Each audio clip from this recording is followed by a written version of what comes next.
Malisod gidaro ginaagyan it mga tawo kato. Pero mga estudyante magagto sa eskwelahan kapin ko maginugan hay magapok, magasa sa mga pasyente malisod nagaagto sa ospital sa mga facilities. Tapos mga mangungu mga piraskamon hindi kami makadali-daliit dagait amon nga mga produkto nga maibaligya sa merkado. Sang agagid aron amon nga oras magbuo sa among produkto dahil magayo ay gilaguyod abit it karosa sa anwang. Kung ama mga gulay pa hay kakagunot lang ito sa amon nga lugar dahil wa nga ni it access nga manami nga karsada. Sang una malisod magusoy it insigidang ang gamit kung mag-abot ro ugan. Tungod niya ni may portion nga rainfield irrigated hagos tanan ay malisod mag-arkila it mga kuliglig, turtol, pasunod ro sistema sang una nga tiyempo.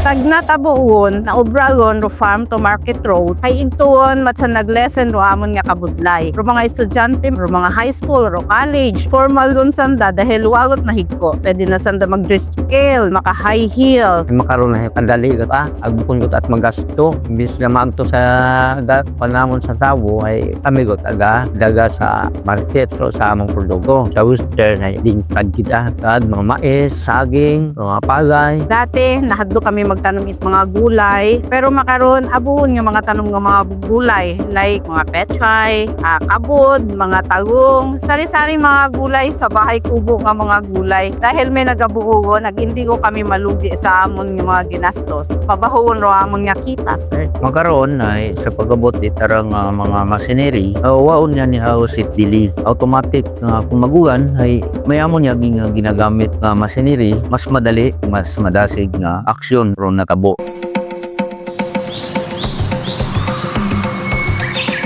Para sa Department of Agrarian Reform nga ginapangunahan ni Secretary Conrado M. Estrella III Ag kay President Ferdinand Marcos Jr. nagapasalamat gid sa mga ARB sa arang nga mga machinery. abogid nga salamat kinyo tanan.